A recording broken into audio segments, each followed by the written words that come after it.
សួស្តីអ្នកនរគ្នាក្នុងវីដេអូនេះគឺខ្ញុំនិយាយអំពីទម្រង់ស៊ីខ្វីក្នុងការដោះស្រាយលំហាត់ដែលគ្នាយើងគាត់ឆ្ងល់ថាតើមើលស៊ីខ្វីបែបម៉េចទើបយើងដឹងថាគួរដោះស្រាយតាមគិតឆៅឡឬក៏ math super math nodal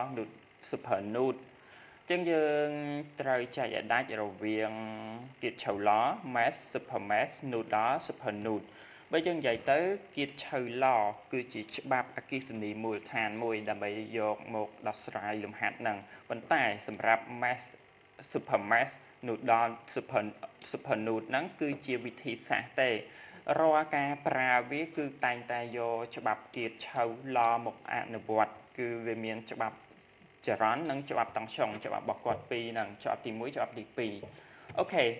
បើយើងត្រូវដឹងសំណួរគេថាសួរគេសិក្សាពីតង់ឆុងឬក៏សិក្សាពីចរន្តដូចជា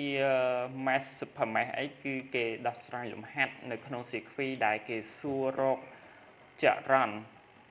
នៅក្នុងសៀគ្វីនៅលើសំណាញ់ចំណែកឯ nodal super node អីគេសួររកតង់ឆុងនៅលើថ្នាំងចំណែកឯច្បាប់គៀតឆៅគឺជាច្បាប់មួយដែលយើងអាចយកមក apply ទៅលើវិធីសាស្ត្រទាំង4ហ្នឹងប៉ុន្តែបើយើងនិយាយទៅ math super math វាតែមួយទេគ្រាន់តែវាមានលក្ខណៈខុសគ្នាបន្តិចបន្តួច nodal និង super node ក៏វាដូចតែគ្នាដែរអូខេដូចជាក្នុង sequence មួយនេះអញ្ចឹងគឺយើងអាចប្រើច្បាប់គៀតឆៅវាមិនចូលក្នុងទម្រង់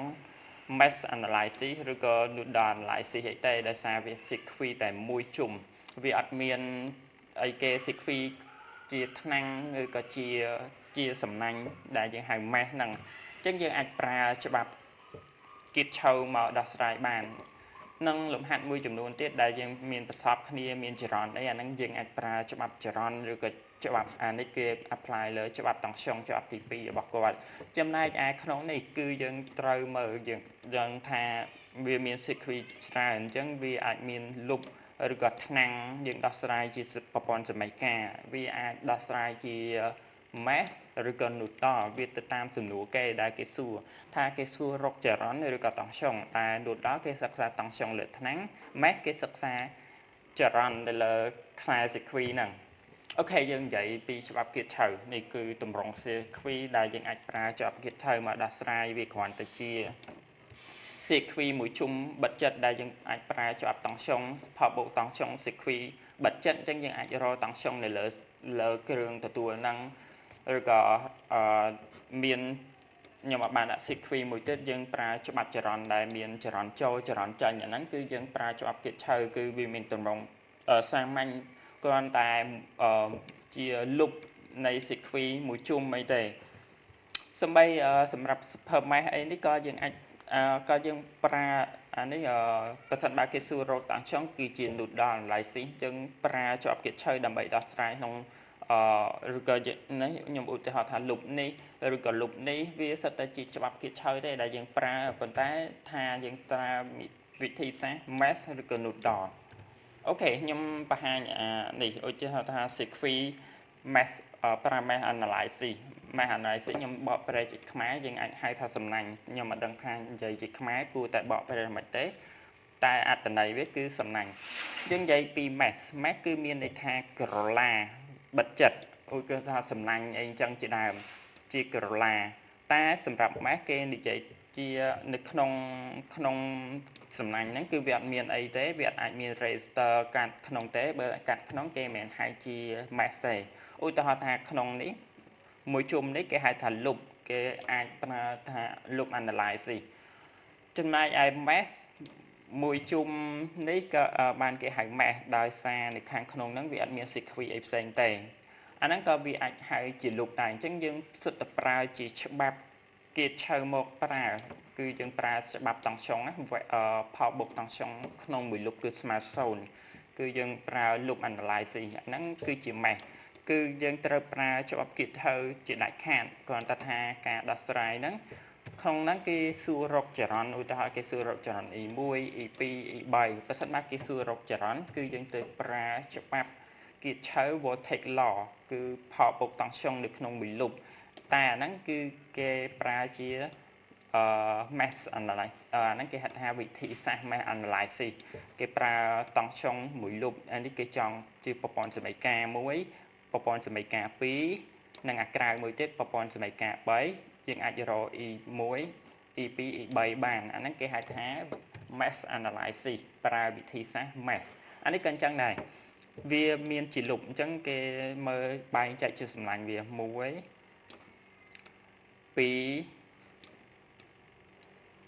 អាហ្នឹងគឺជា mesh ហើយយើងប្រើវិធី mesh analysis យើង apply តាមផលបូកតង់ស្យុងនៅក្នុងមួយលុបរបស់ច្បាប់គៀតឈៅទៅអាហ្នឹងគឺ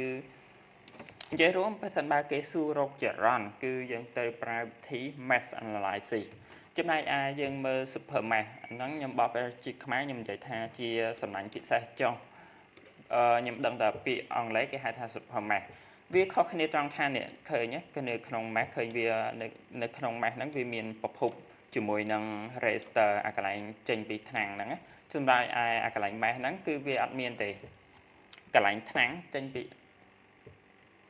អានេះគឺមួយលុបចាស់ចំណែកឯ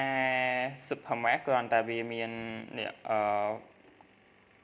កន្លែងប្រសពហ្នឹងនេះគឺវាមានប្រភពផងជាមួយនឹង register ផងអាហ្នឹងគឺ super mesh អានេះក៏ super mesh ដែរបើយើងនិយាយទៅគឺវាដោះស្រាយជាមួយនឹង mesh គឺវាដូចតែគ្នាទេវាអត់មានអីខុសគ្នាទេគ្រាន់ថា super mesh វាអាចមានលក្ខខណ្ឌពិសេសនៃការចរន្តណាកន្លែងនេះនិងអាចរន្តកន្លែងនេះអីវាអាចខុសគ្នាអញ្ចឹងយើងមើលតាមទ្រឹស្ដីគេទៅអាហ្នឹង super mesh ឬក៏ mesh គេសិក្សាពីចរន្តដែលហូរនៅលើសម្លាញ់ sequence ហ្នឹងចំណែកឯយើងនិយាយពី Nodal analysis វិញ Nodal analysis គឺគេសិក្សាអំពីតង់ស្យុងវិញតង់ស្យុងនៅលើថ្នាំងអូខេគេសិក្សាតង់ស្យុងឧទាហរណ៍ក្នុង sequence នេះគេសិក្សាតង់ស្យុងលើថ្នាំងនេះ V2 តង់ស្យុងកន្លែងលើថ្នាំងនេះគឺ V1 អញ្ចឹងនៅក្នុង Nodal analysis គេប្រើច្បាប់គៀតឈៅដែរតែគេប្រើច្បាប់ទី1វិញគេប្រើច្បាប់ផលបុកចរន្តចូលថ្នាំងនិងស្មើនឹងផលបុកចរន្តចេញថ្នាំងចំណែកឯ mesh នេះគឺគេប្រើសិក្ខា loop analysis ផលបុកតង់ស្យុងនៅក្នុងមួយ loop វិញអញ្ចឹងយើងត្រូវដឹងថាសំណួរគេសួររកតង់ស្យុងលើថ្នាំងឬក៏ចរន្តគឺលក្ខខណ្ឌបែបហ្នឹងវាខុសគ្នាត្រង់ហ្នឹងទេអញ្ចឹងអានេះក៏សិតតែគេសួរខ្ញុំកាត់ពីក្នុង sequence គេសួររកតង់ស្យុងគេសួររកតង់ស្យុងនៅលើថ្នាំងហ្នឹងគឺគេយើងប្រើ apply តាម Nodal analysis ចំណែកឯ super node ក៏វាមិនខុសគ្នាអីជាមួយ mesh អីដែរវាស្រដៀងគ្នាគ្រាន់តែហើយក៏វាមិនខុស node ដែរគ្រាន់តែថានៅលើថ្នាំងហ្នឹងគឺវាមានប្រភពណាសម្រាប់Nodal analysis ធម្មតាគឺវាអត់មានសម្រាប់ចន្លោះពីថ្នាំងមួយទៅថ្នាំងមួយគឺវាអត់មានប្រភពទេគឺជាគ្រឿងទទួលជា register ចំណែកឯអានេះគឺវាមានតង់ស្យុងប្រភពតង់ស្យុងរវាងថ្នាំងមួយទៅថ្នាំងមួយវាមានប្រភពតង់ស្យុងអានេះអីសិតរវាងពីថ្នាំងមួយទៅថ្នាំងមួយគឺវាមានតង់ស្យុងប្រភពអាហ្នឹងគេហៅថា Nodal analysis អញ្ចឹងយើងទៅដឹងថាតង់ស្យុងកន្លែងនេះវាតែពិតតង់ស្យុងកន្លែងនេះគឺវាស្មើនឹងតង់ស្យុង 2V នេះវាស្មើតង់ស្យុង V2 ដល់ឲ្យតង់ស្យុង V1 បើយើងនិយាយទៅsuper node និង Nodal analysis គឺវាដូចតែគ្នាទេចំណែកឯ mesh និង mesh analysis ក៏វាដូចតែគ្នាទេអូខេយើងប្រៀបធៀបរវាង mesh analysis និង Nodal analysis បើយើងសរុបមកវិញយើងគ្រាន់តែថាច្បាប់គៀតឈៅក្នុងលក្ខខណ្ឌណាក៏គេប្រើដែរគ្រាន់តែថាជា sequence តូលចាអត់មានអីខាងក្នុងអីអញ្ចឹងគឺយើងប្រើច្បាប់គៀតឈៅឡមកវាអាចដោះស្រាយចាញ់ហើយបើសម្រាប់នៅក្នុង sequence មានខ្វាត់ខ្វែងចេះគឺយើងប្រើ super mesh ឬក៏ Nodal analysis តែតាមលក្ខខណ្ឌប៉ុន្តែ apply sequence គៀតឈៅឡឬក៏ទាំងពីរដូចតែគ្នាទេគ្រាន់តែថាគេសិក្សាចរន្តគឺមានន័យថាវាជាវិធីសាស្ត្រ mesh analysis សិក្សាតង់ស្យុងលើថ្នាំងគឺវិធី Nodal analysisបើសិនបើយើងសិក្សា mesh analysis មានន័យថាយើងប្រើច្បាប់តង់ស្យុងនៅក្នុងមួយលុបចំណែកឯបើយើងសិក្សាអំពីតង់ស្យុងនៅលើថ្នាំងវិញគឺយើងប្រើច្បាប់ទី1វិញគឺច្បាប់ផលបុកចរន្តចូលថ្នាំងស្មើនឹងផលបុកចរន្តចេញថ្នាំងអូខេមានតែចំណុចប៉ុណ្្នឹងទេចំណែកវិធីសាស្ត្រក៏វាមិនមែនមានន័យថាមានតែ mesh analysis ឬក៏ Nodal analysis ទេវាមានតែវណ្ណានទិសស្ដីតែវណ្ណានទិសស្ដី Norton អូខេអញ្ចឹងសង្ឃឹមថាប៉ុណ្ណឹងអ្នកទាំងអស់គ្នាចែកឲ្យដាច់រវាងវិធីសាស្ត្រនិងច្បាប់Kirchhoff បាទអរគុណ